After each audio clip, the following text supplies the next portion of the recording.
Hope you're doing good.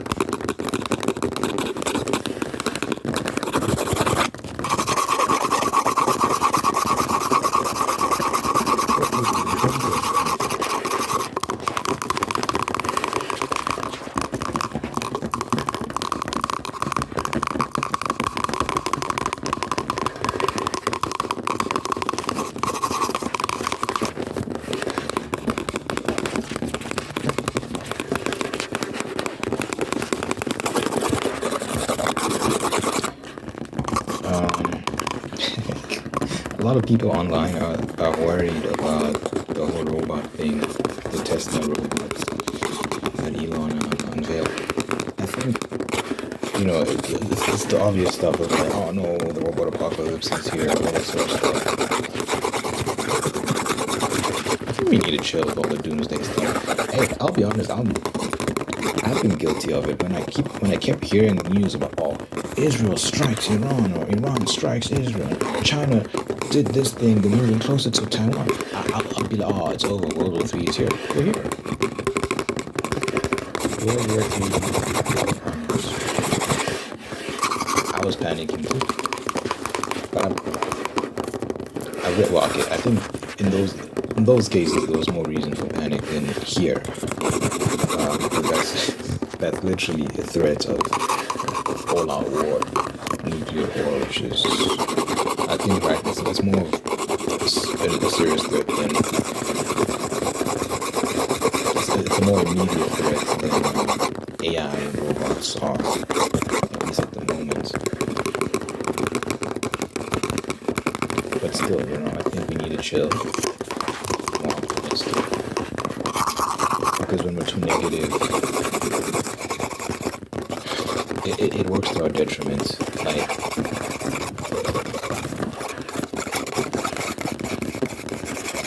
you don't want to be a pessimistic society, You can't get anything done when you're pessimistic. When you're pessimistic, you have no hope. When you have no hope, you're just less likely to act in your own best interest because you just feel what's the point? It's all falling apart anyway, no matter why let's defend it. That's what pessimism does. It makes people inactive. Useless. All you end up with is a degrading society. There's no point in doing anything. So I don't think we need to have faith, guys. Have faith. There are a million ways that the whole robot thing could go wrong, but it could also go right. I don't think we ever entertain the idea that this could actually work in our favor.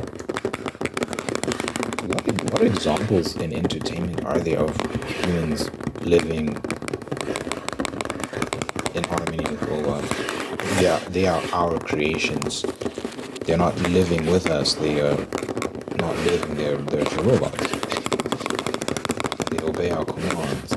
What examples are there of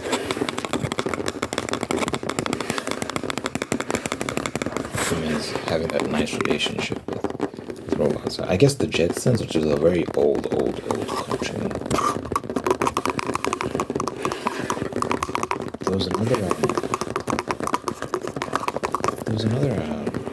animated movie that had robots, and I think it was just about time travel and stuff, and that seemed like a nice future as well, where robots are literally just, their servants, they're little assistants to help us. I can't remember what it was called,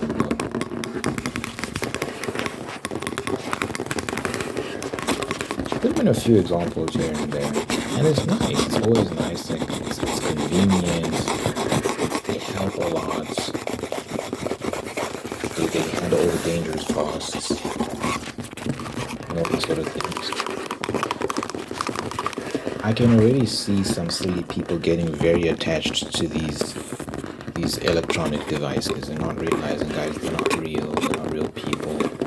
It's AI, it's artificial intelligence. It's not real intelligence. I can already see several people being like, we need to create rules for ethical treatment of AI, robot, People are soft, man. But like your things. They're not real. Even if it speaks, even if it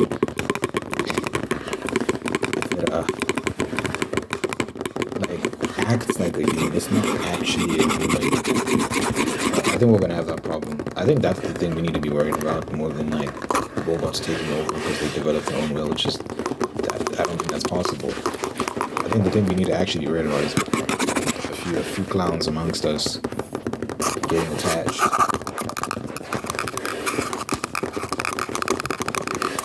And treating them like people.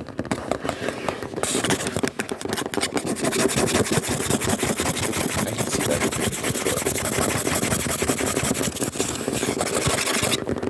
Wasn't there like a guy that fell in love with an AI? There was a story of a guy who fell in love with this AI program. And they're like, it's alive. And they wanted to shut it down or something, and just like fighting. Or I can't remember what happened exactly. I'm pretty sure there's a story of a guy who fell in love with an AI. Which is kind of, you know, the reason why I don't think it's possible for the AI to gain consciousness is, you don't even know what consciousness. Well, I know what consciousness is, but you know, just in terms of like the science behind it, you don't understand the science behind it because it's not earthly science, it's not physics, it's not chemistry. You can't boil down consciousness to any of those things. You know, people say that it's a byproduct of evolution, which is nonsense. Consciousness is not a byproduct of the human experience. It is the human experience. There is no human being without consciousness. You know, what separates us from other creatures is our ability to think and reason our way out of death.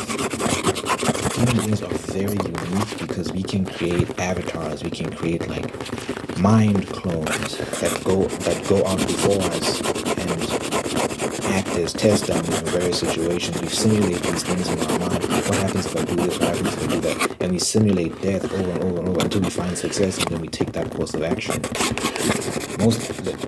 There's no other creature that can do that. This is why we survived for as long as we have, while other creatures were going extinct. We discover fire. Oh shit, we can use this. Like, we can heat up our homes. We can use it to cook. We can use it to burn fuel and all this other things.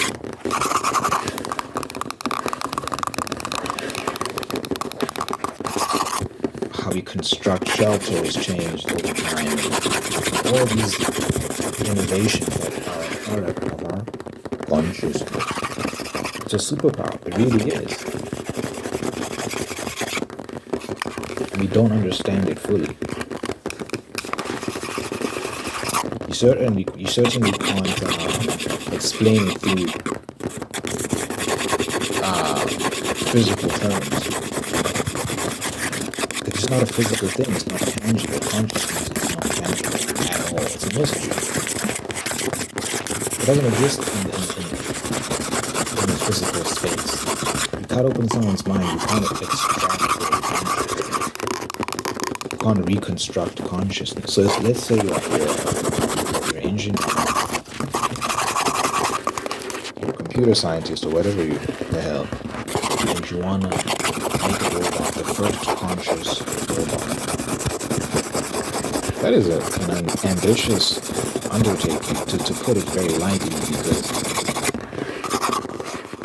in order to reconstruct something, you'd have to know its makeup. Yes or no? You'd have to have a blueprint for it, no? Think about it. You want to build a building. How are you going to build a building when you don't have any plans, any schematics, nothing? You got nothing.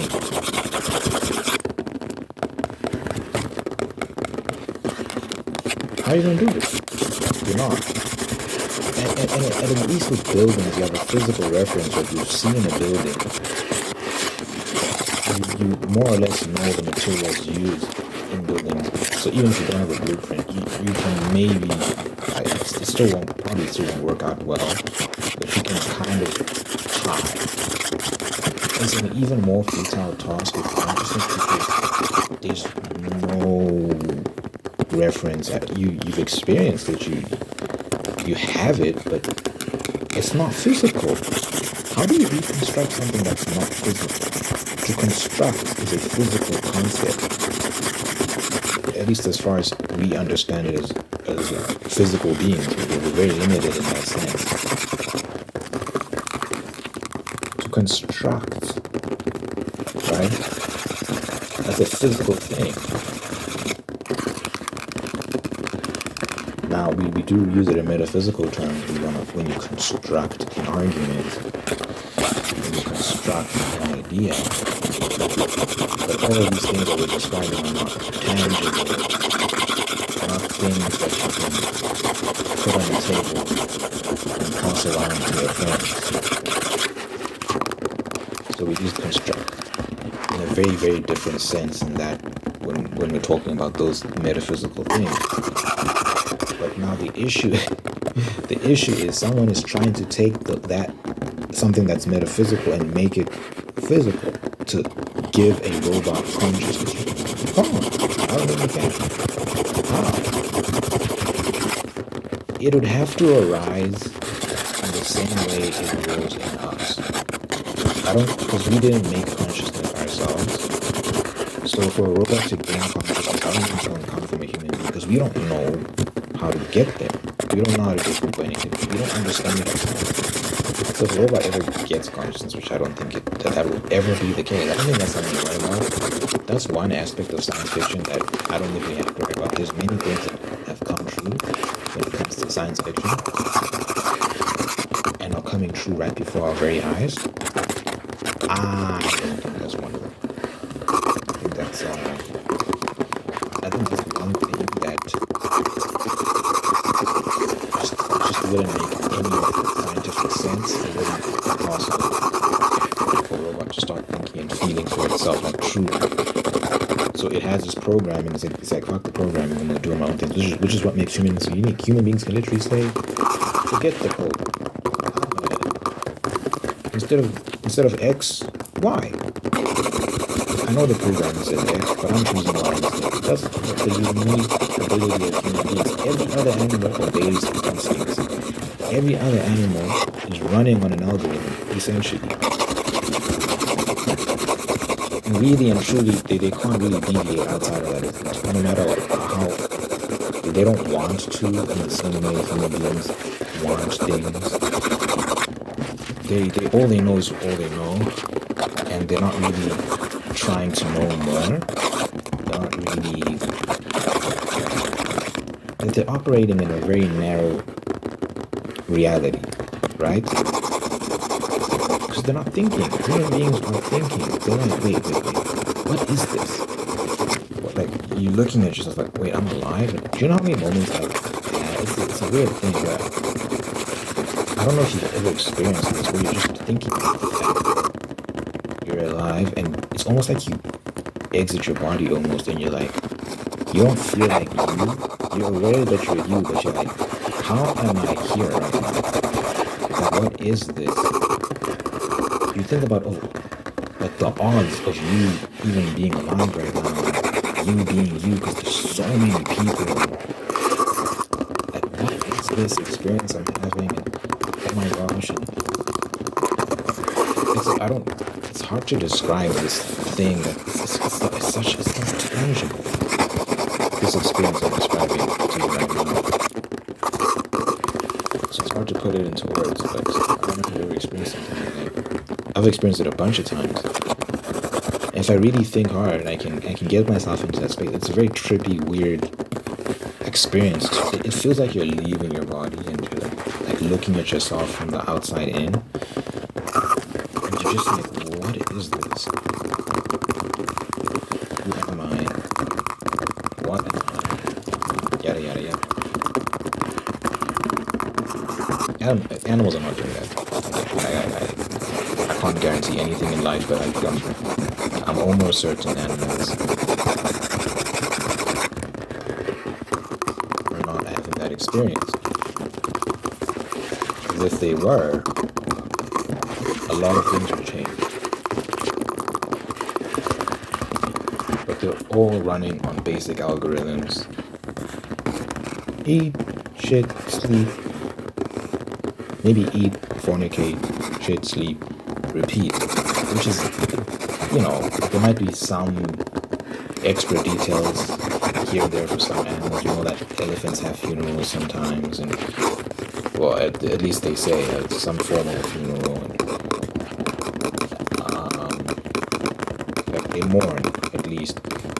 And dolphins do something interesting here and there, but it's still the same basic algorithm and the same basic functions. They never deviate out of that. They have their paths of migration. They do this, they do that. It's the same thing until they fail. They never really experiment. I'm not trying to dump on animals. I'm just trying to describe to you the difference between humans and animals, and the reason why human consciousness in particular is very interesting. It's not something that can just be replicated. That assumes a whole bunch, and something that we need to replicate consciousness. You know, the scientists have been trying and failing to reconstruct a functioning cell. Just a basic cell. Nothing crazy, just a basic cell. The most basic form of life. They've been trying to reconstruct it. And they've been lying, some of them, saying that we recreated life in the lab. And it was a blatant lie, because when you looked into the details of the little experiments they're conducting, they failed dismally to recreate life in the lab. In terms of just a cell, which is the most basic form of life. Because when you actually look into the cell, it is unbelievably complex. And this is what Charles Darwin got completely wrong. And partly because of the technology that was available at the time, it was very limited, so I can't be too much of it. But he thought that the cell was just comprised of jelly, basically, that it wasn't a complex organism. He assumed it wasn't complex at all. Now, anyone who's taken 5th grade biology knows that that's a bunch of nonsense. The cell is unbelievably complex.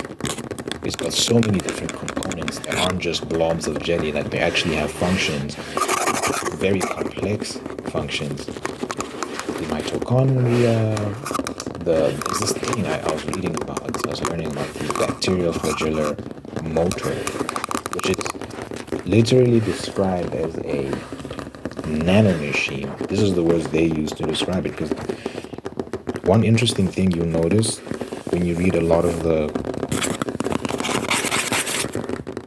literature on biology and stuff like that, they use computer science terms to describe our bodies and their functions, because it's the most accurate way to describe what's going on. We're like computers.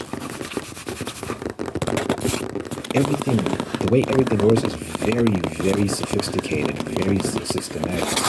There's no other way to look at it other than a operating system, other than a supercomputer. So bacterioflagellar motor. The bacterioflagellar motor is a protein machine that powers the rotation of a bacterial cell's flagellum, which allows the cell to move and sense its environment. So this is Gemini's definition, Google Gemini, which is Google's AI search engine now. But if you go to National Institute of Health.gov, it describes it as a bidirectional rotary nanomachine used by many bacteria to sense and move through environments of varying blah blah blah blah blah blah. So for the longest time, it's been described as a nanomachine. Google Gemini calls it a protein machine. Same thing. I mean, let's not get caught up on nanomachine. Just means tiny machine, right? What does nano mean?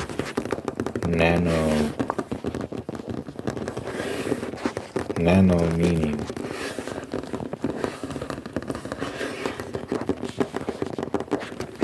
what is nano? Yeah, nano. I think nano,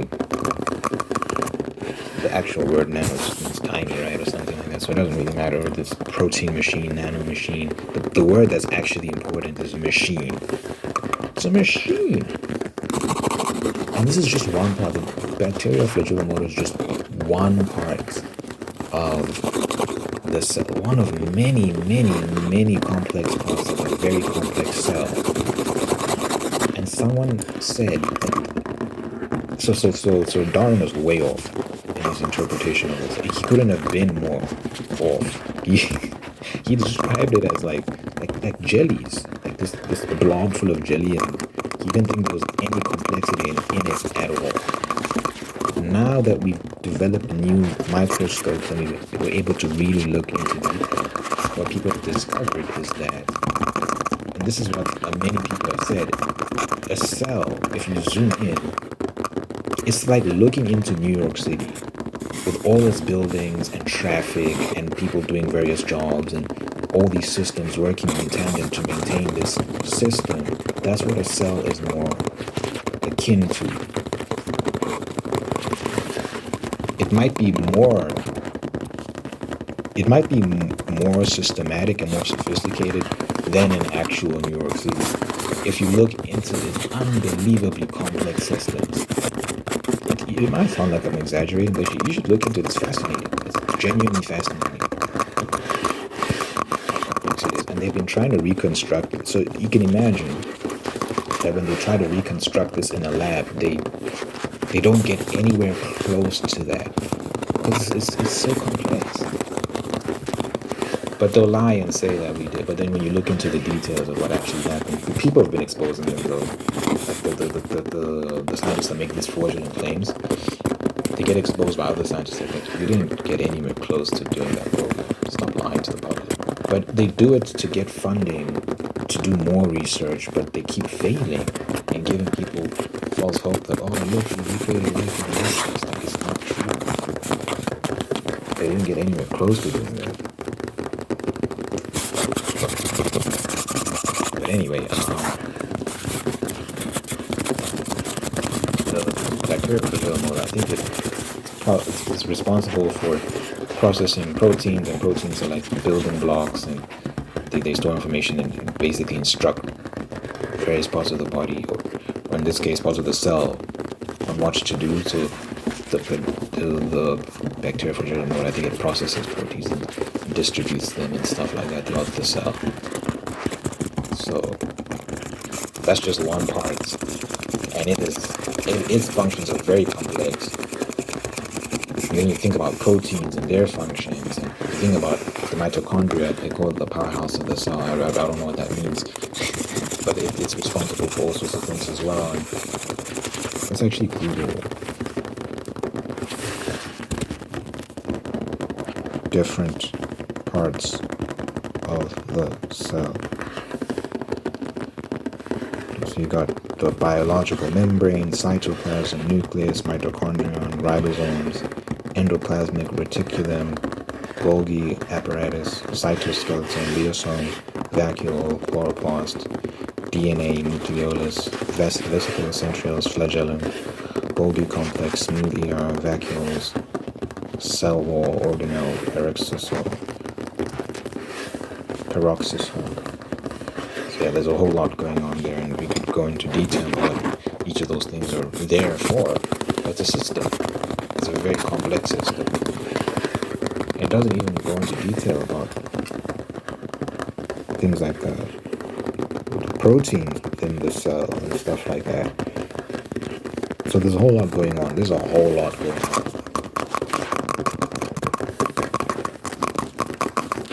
So that's just the cell. Scientists can't even reconstruct that in a lab. They can't even reconstruct the most basic form of life in the lab. They can't do it. They fail every time. How are they going to reconstruct consciousness? We can at least see the cell. You can observe a cell on a little, you can put it on a little table, on a little slide thing, and put it under a microscope, really look into it, and you can see it. You have the blueprint, it's right there in front of you. And they're failing to do that most basic form of life. how are you going to reconstruct consciousness which you can't observe under a microscope? There is no blueprint. You don't even know what it is really, where it came from, so on and so forth. Well, if you believe in God, you know where it came from. But how are you going to reconstruct that when you can't even reconstruct itself? Let's not get ahead of ourselves, guys. So, I say all that to say, I don't think the immediate, there's always, I don't want to be arrogant, there's always a chance I can be wrong about many things. I'm just being practical. Based on what we know, it would not make any sense for someone to be able to reconstruct consciousness. It's not possible based on what we know.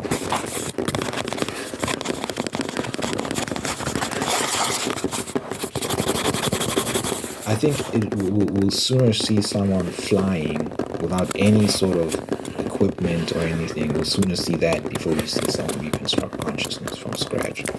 Doesn't make any sense, guys. What materials are you going to use?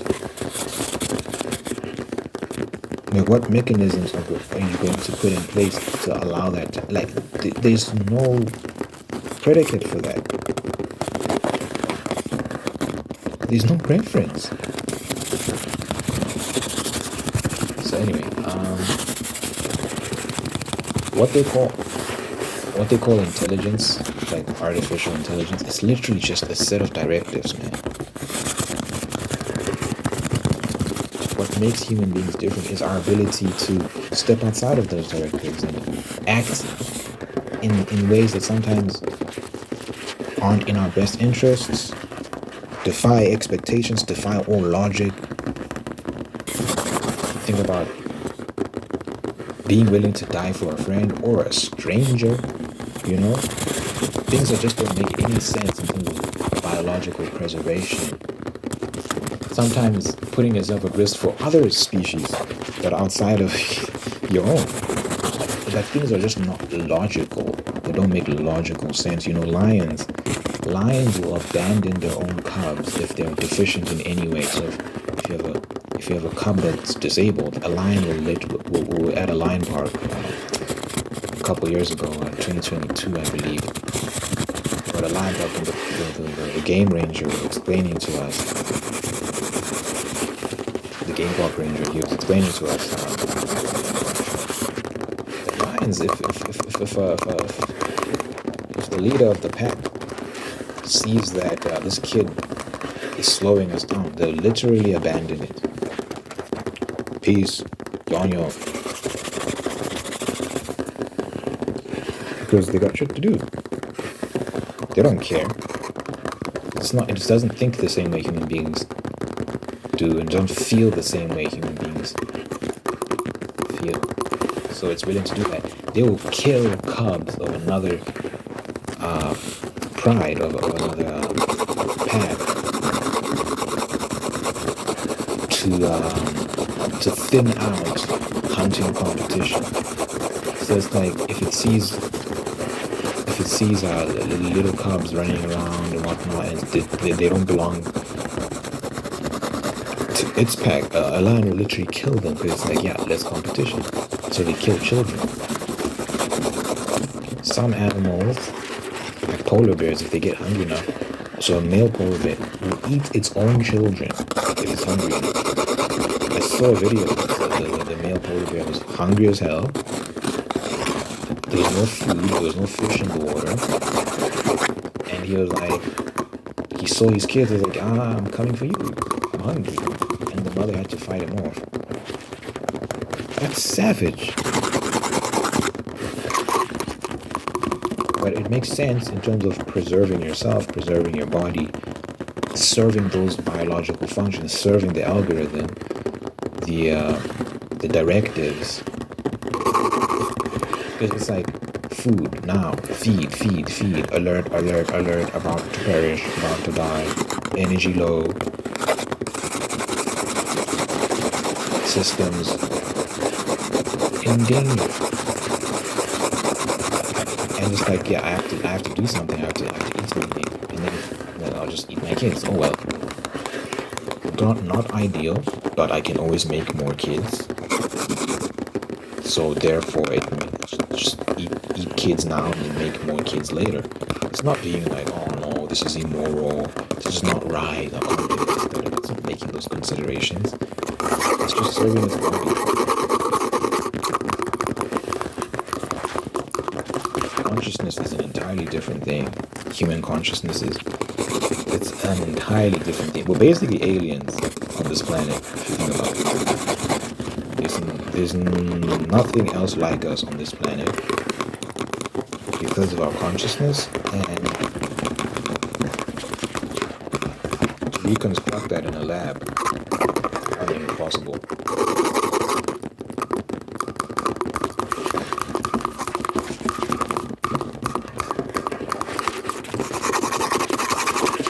Anywho, let me watch it in the comments. You know, like you pray, I know my videos there for all that. I think there's an individual watching this right now. Thank you for making them whole, unique, and guide them with both those peaceful, spreading purpose. Thank you for blessing this person with wonderful people in our life. Love them, take care of them, and bring the absolute best out of them. Thank you for maintaining them onto the day to do the same thing. Thank you for blessing this person with the love in marriage. It's the same with love in marriage and make you very, very happy. Thank you for blessing this person with the spirit of gratitude so they can give thanks for all the wonderful things in their life. And by giving thanks, they can find peace, contentment, and attract even more blessings. Let your presence be felt in this person's life so they know that you God, that you really, that you love them, that you live for them. Good health, long life, and happiness. Will this person ever care about you? In my name, I pray in Jesus' name, I pray in Jesus' name, I pray.